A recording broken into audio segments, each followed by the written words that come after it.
Have you ever had a little kid and you're doing your Aikido on them? Ever had that experience? Anyone? Ever notice how it all works? Okay. It's because your power arc is so high above their power arc. Okay. What we're doing with how we're doing the art is our power arc is way above an adult, but not by becoming super, super strong. Definitely not by doing the taser effect on their body so they become super lame, okay? But by using the principles of our art, like taking this seriously. You're not supposed to contest, and you're supposed to internalize, okay?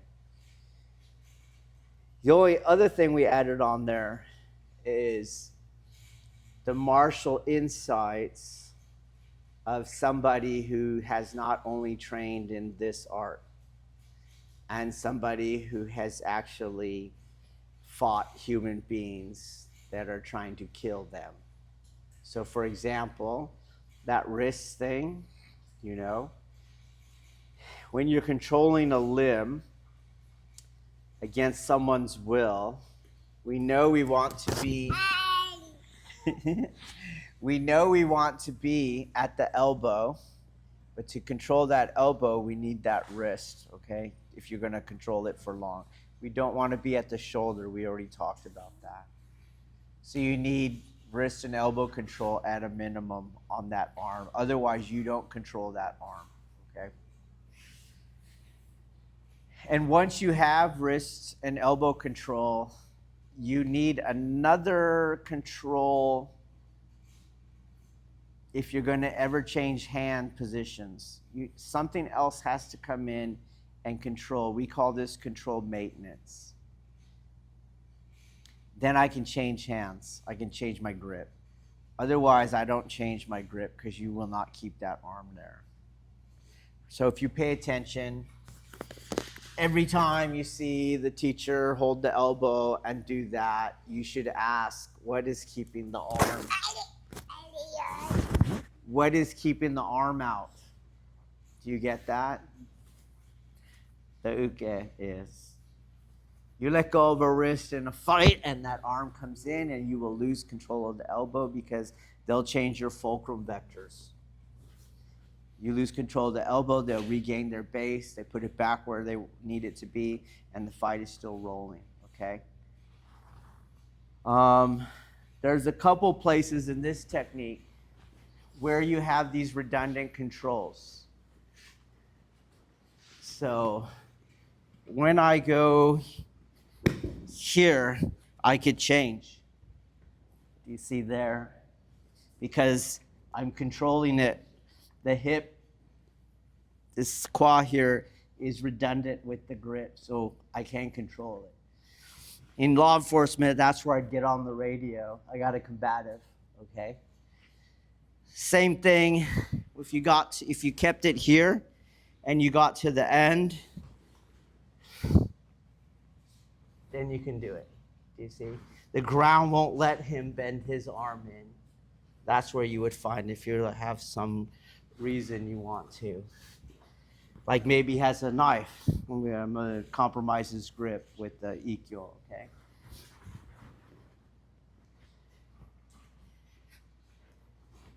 The analogy is like a snake head. If you got a venomous snake's head in your hand, you're not going to go, okay, no one would do that, okay? You grabbed it like that, yeah, his head's upside down, you're not going to go, wait a minute. Now his head's up. No one has that instinct, okay? But when you fight for real, you have that instinct. You have to imagine that when that hand can move, that's how fast the weapon comes out. We don't let go of wrist and elbow control until something else allows us to do that, okay? The last fight I had on patrol, could be the other deputy. So I had wrist and elbow control. He was having problems getting the other arm. And it was all, hey, come over here. Do what my hand's doing here. Got it? Yep. Okay. Hold his wrist. You got it? You're cool. And then I went and got the other arm. Okay? It's got to be redundant before you transition. That was my earlier point. Okay? Again, as an independent school, pursuing the heart of the art, we want the energetics, we want the spirituality, and we want the martiality. We won't fetishize this kind of stuff, okay? Because we're doing everything. There's nothing greater. You didn't achieve more by turning, and in my point, you did less because that uke left their hand out there for you. Okay? That's a comment I wanted to make on the training, but comments, observations from you all. I think it's kind of the same thing as what you just said, but when we were watching on the way to class, we were watching that video that you had sent out that had a number of different techniques from the other school, what appeared to be maybe like a seminar or something. And what kind of dawned on me is, not dawned on me, but what came through my head was like without the capacity to decode the Kihon Waza, whatever's in that ritual, there's so many different avenues of out there it could take.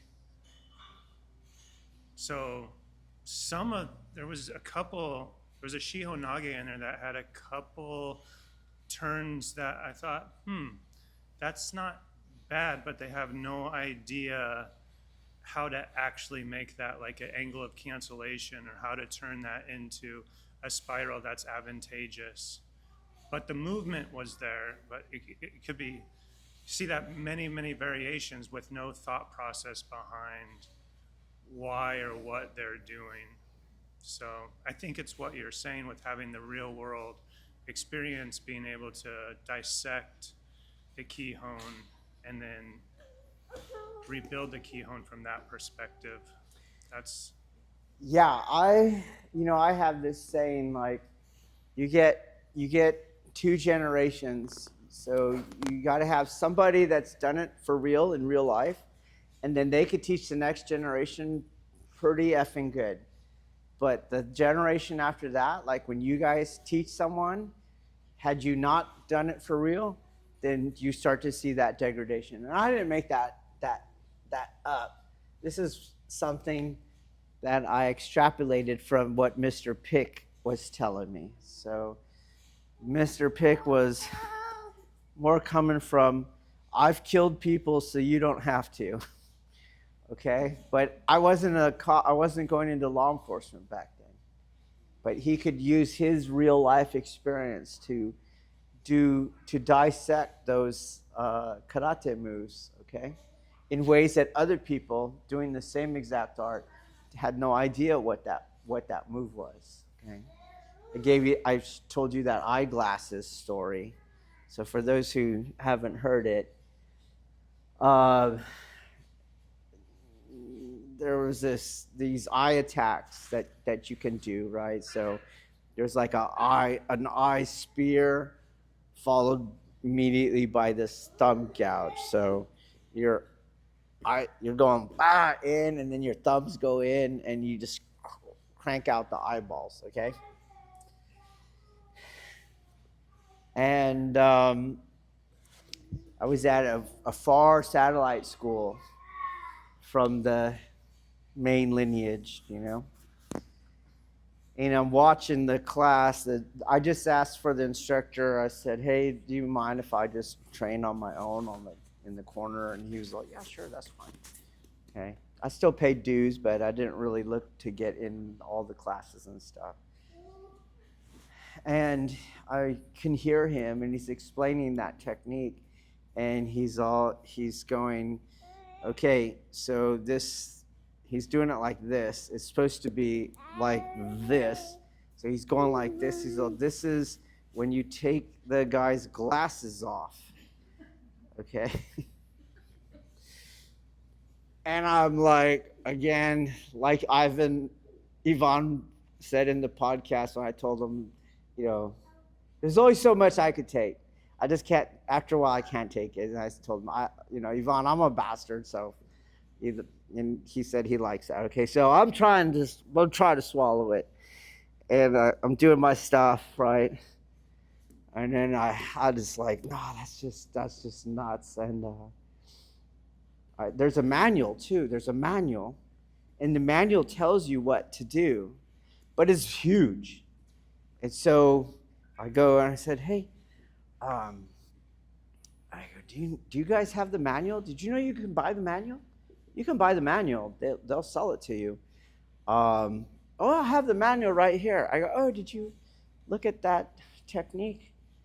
And as I'm talking, I'm opening it up to where it is. I go, yeah, if you look right here, it's actually a finger spear with a thumb gouge. There's no glasses involved. But they were too far down the line to understand, right? Versus where I was, where someone's telling you, look, to actually gouge eyeballs out, you got to go way deeper than you think you can, so that you get on the back apex of the circle. It'll feel like this. Do you get it? You're like, he was a Vietnam vet that was in hand-to-hand combat. So, but yeah, because take and watch this video. At the end, when I went, you guys saw all the parts we covered in there. But someone that would just see it, it doesn't look all that different. Do you know what I mean? From what everyone else is doing. But once you have the eye to see, like, no, he attacked the body there, and that arm came underneath him, not pushed away from him, right? And he let pressure up, and that was an escape for the uke, for him to be able to finish the form, right? And then there's a break here, and there's a dislocation here, and you can see the movement of what's going on. But few generations down, it goes away, okay? And it becomes something else, like glasses removal, The funny part was that you would take the glasses off so you could do the eye spear. And it was like, how's that nice of you?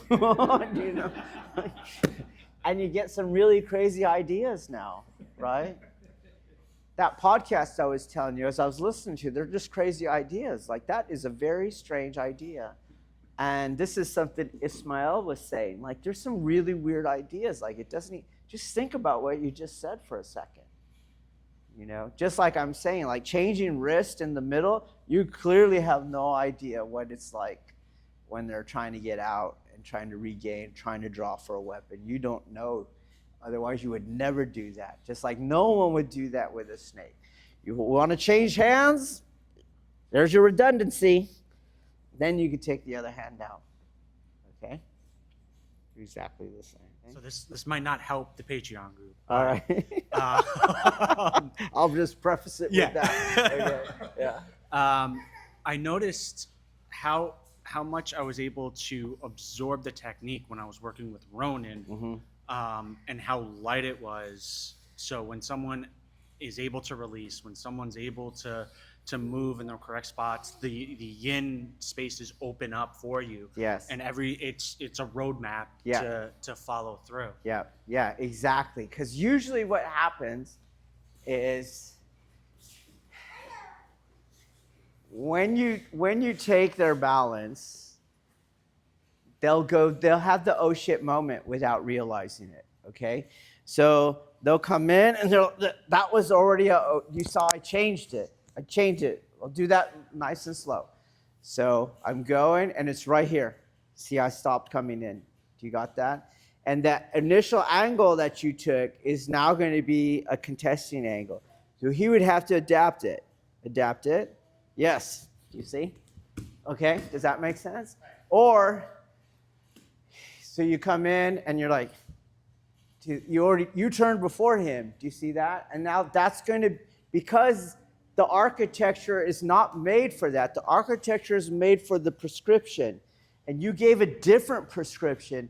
Now the architecture is not reconciling that yin and yang. Okay? Or he gets in there and you're like, whoa. You see, you pulled out of the fighting frame, you went link. Just imagine he turns himself. Real people don't do that. No one gives her back. Or he comes in, he gets there, and you go loosey-goosey. He goes loosey-goosey. That, no one does that in a fight, okay? But we do it because he's on rails, and we don't want to be the train, so to speak. You get it? And we get off of it. However, he does, you turn yourself, right? And I just work with that. That's where I want you and you to work. He tries to roll outward. Yeah. Got it? He's trying to roll outward. Okay? If you stay up with him and adapt, it doesn't matter. But it does help at the beginning. Yeah. Okay?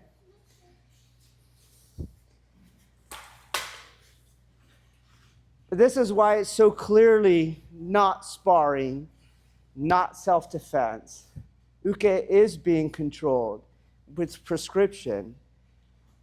But because it's prescription, Uke is being spiritually challenged with releasing, with accepting.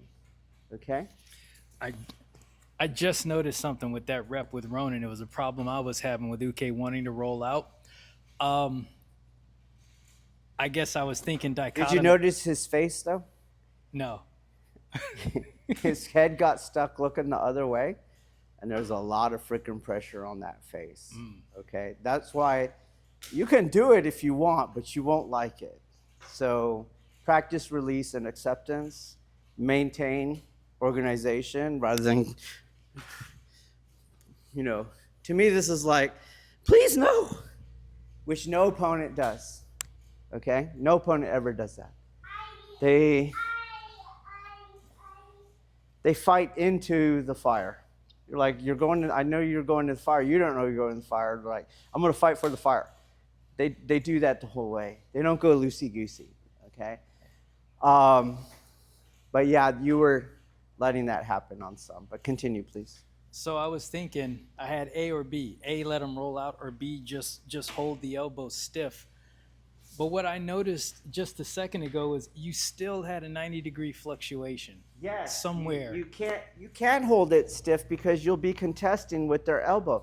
You just have to go through the quadrupolar spiral rotation sooner. Do you get it? Right. When they're going out, that top angle became yang much earlier. So you have to turn it much earlier. Okay? Does that make sense? Right. For me, this Ikkyo has always felt just like once you take that initial balance breaking, Uke has nothing left to say other than if they want to try to roll out and create more resistance. But there's really no getting the control back.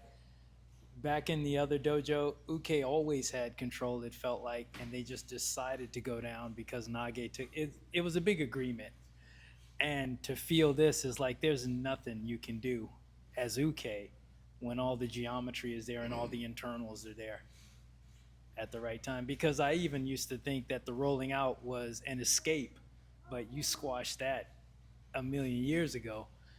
And now it's almost like you said, trying to roll out of it is way, way, way worse than just diving into what's happening. So for me, what I feel on Uke's... I wouldn't say diving. I would say just let what's happening happen. Right. So for uke, I just feel that nage is there the whole time, and there's no chance to get away, slip out, decide to do something else or to do something later. Yeah. Have you guys ever been shown the Ikkyo Kemi? You know what I'm talking about? Yeah, you have. You just don't remember right. Right. Never been shown that? Yeah, you do it all the time. Have you been shown that? Okay. Have you ever seen that? Yeah. What? I can say that. Do you have? Yeah. I mean, the Akemi I learned is it's not Barankai, it's different, but Yeah. it's related somehow. Yeah. But Barish Sensei is always the big difference in terms of the Kemi, which I'm trying to understand here, is I'm always putting my center into Nage, so giving them continuous access without doing anything. So they can push, if they do Ikkyo on my arm because I'm extending into them, then it throws me and pivots, spins it out. You see other people do it, looks cool, all that stuff. It's just completely different. Like it's just, I don't know, what's different? Everything is different. But what I was reflecting on. Wait, let me Yeah. keep that in mind. Don't lose that. Okay. Then go back. Did we teach Ikkyo Kemi? No. We don't have to teach that, okay? We did teach how to stay organized, and we're asking you to stay organized as uke, okay? But we don't teach you how to land, except don't let your head hit the mat and keep that energy in your spine, okay? There's none of that. I got to do this now. I'm supposed to do this now, okay? To me, that's indicative that we move you, you don't move you. In fact, we have the opposite problem. You keep moving you. We don't want you to move you. Okay? All right. Point. And so, Up here. to Ronan's, his example and, what Travis said, it's very different working with him. Mm-hmm. But I'm also, in the back of my mind, I'm trying to do what my senpai does. I'm hurting myself in the Akemi. But something that's kind of bubbling up is like, what does it mean to keep your organization? And it doesn't seem, maybe I'm wrong, but it's beginning to seem like there's no difference in terms of, for example, the Akemi that's Ronan is showing us, because he's not interfering, but he's also like, he's absorbing the yang aspect, or he's doing something other than being passive, correct? Mm-hmm. But he's not putting himself in it. And I feel like the same should be for Nage on a certain level. It's exactly the same. Exactly the same. So that's why I say, like, when we showed you how to organize yourself energetically, we showed you as Nage. And now we're telling you that's exactly what you do as Uke. Yeah. And what happens is when we get those fear responses, we lose the organization. Sometimes it's loosey-goosey. Sometimes it's bracing. Do you see that? We don't want to do that as Nage, but we don't want to do it as Uke. It's much scarier when you're Uke, and that is why it's harder to maintain that organization, because the self is more triggered in Uke. Yes, it's triggered in Nage. Believe me, it is, okay? But there's a whole other thing when, no, you really are facing some serious injury here, right? You only face like a failure. I know the mind treats them both equal, but somewhere deep down, we probably know it's not exactly equal, okay? The difference that I've come to realize is everywhere else, they're working on achieving a form.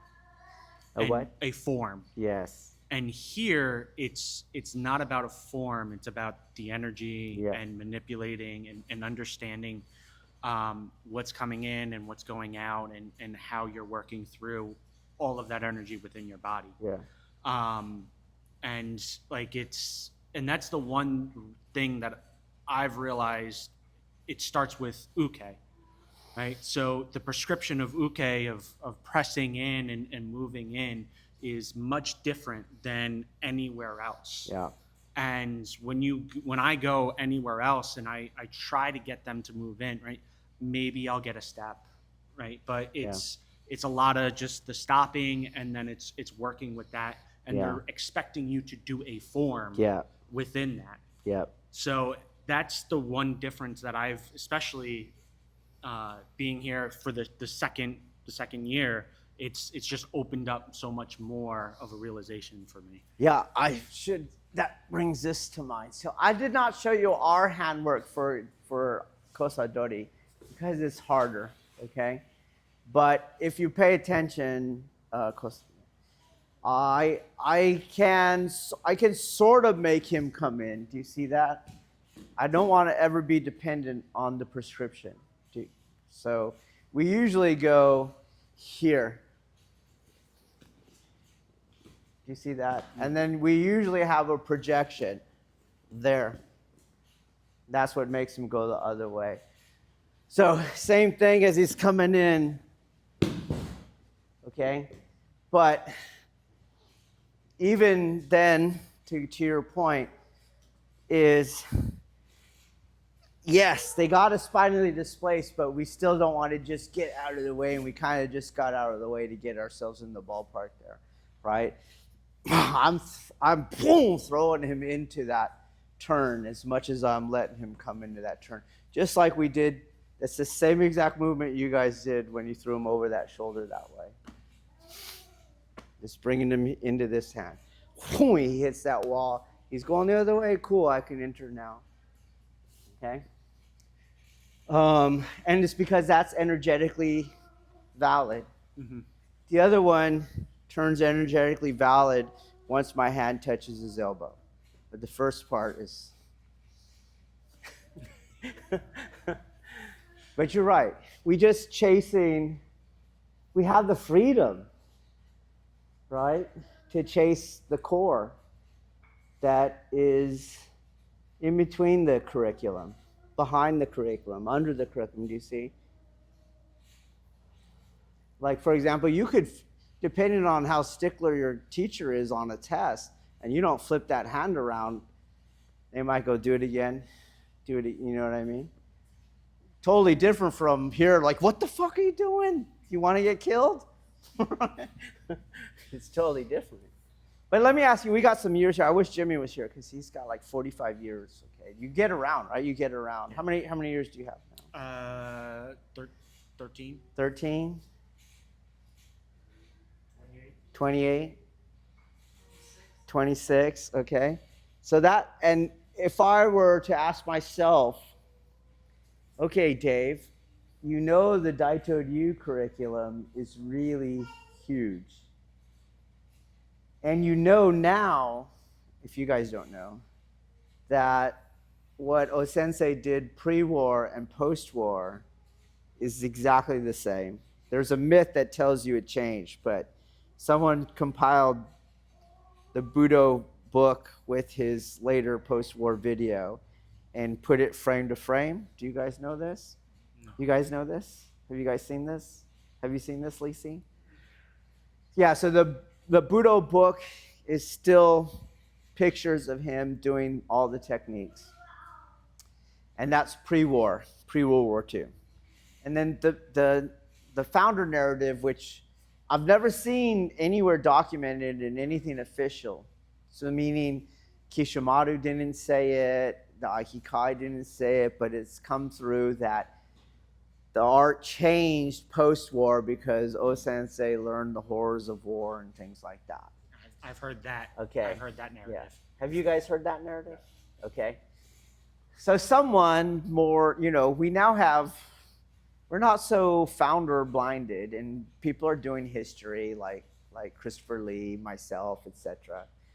And someone else took those still images of that book that were photographs and then took a post-war old man, gray beard sensei and took the videos and made stills from there. And it's same. Next technique. Same, same, same, same, same, same, same. Okay. Again, Christopher Lee had already shown that he was grading people after the war with Daito Ryu certificates. Okay. He also already showed, and we talked about it in the Patreon group, that someone else named the art Aikido, not him. Okay. So you can look at the Daito Ryu curriculum because there's still Daito Ryu lineages, and you're like, we don't do that technique, we don't do that technique, we don't do that technique anymore. So somewhere in there, what is Aikido is a reduction of a larger Daito Ryu curriculum. And I have never heard anyone say, outside of those myths, what caused the reduction. Because that would be pertinent to how important are these techniques. Do you know what I mean? Like what, I know it's not post-war and he learned the horrors of war. It's the same stuff. So where did this curriculum that we fetishize to the degree where we're going to, why do we make it so important? Do you guys know why? Kisamuru, his son is the one that made the. Do you know the curriculum. reasoning for it? My understanding was to do a curriculum to be able to send it overseas and give to their teachers something to be able to teach. Do you know why it went to so low a number? That I don't know. Have you guys ever heard anything other than the post-war myth? Yeah, I just have a question. there's something. It's correct to say that O-sensei's curriculum was reduced? Yeah, because you can look at the Daito Ryu curriculum. It's Well, much larger. O-sensei specifically, I'm just asking, what we've seen him do, Yeah. has it been reduced, or we've just seen the same before? Let me pose that question and make sure I'm understanding. Let me say it different. Are you asking, did O-sensei reduce the Daito Ryu curriculum? And then what we're doing now is just what he reduced it to? Either did he reduce it, or was his curriculum reduced, I guess, from what we know that we've seen? Well, we know in that Budo book, for example, there's some Newaza stuff in there, and that didn't make it. So he was trained in that. So it wasn't reduced for him, but I don't know if he reduced it. What you heard was Kishimaru reduced it. I don't know. I've never heard actual, where did this curriculum actually come from? Where did it come from? I know, that difference. I know its lineage, but where did that set of techniques, where did that come from? I'm asking, you guys have been around too, so. I mean, I've heard for Daito Ryu, Right here. Yeah. in Daito Ryu, I believe you get, not Menkyo, or what's the teaching certificate? Yeah. You get Menkyo for a set of techniques. So you might get one, and then you get another one, and then you get another one. So for me, that begs the question, did O-sensei only receive those particular techniques to teach, and he just ran with it? Well, I don't think so, because like I said, there's Newaza and different techniques that are in that book. So I wouldn't say that's it. I don't know, have you heard anything, Lisi, about where did it actually come from? Who made it? I don't know, but my guess, at least what I have been guessing, is that when O-sensei, I guess when his disciples, or for lack of a better word, came to the U.S., that it was necessary to codify everything so that it would be easy for newer students, Americans in particular, to get to be able to follow. And so everything got very form based. Like, for instance, like Toyota Sensei, he's the founder of the AAA, Aikido Association of America. I remember seeing a video of him and realizing why my first sensei broke off and became an independent, because he felt like that was so far removed from what Tohei was like. And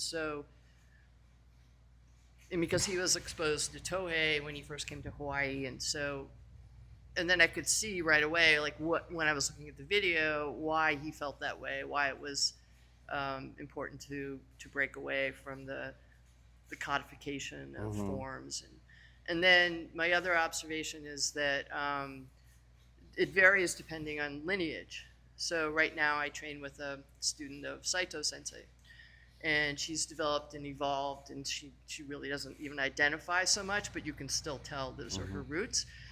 And when I go to train with other people from other lineages, or I travel, I go to different seminars, and I look at their ranking requirements, they're, maybe a third of what is required by my sensei in Berkeley. And so there's that too, right? Yeah. There's variation Yeah. in terms of quantity. Yeah. Here's my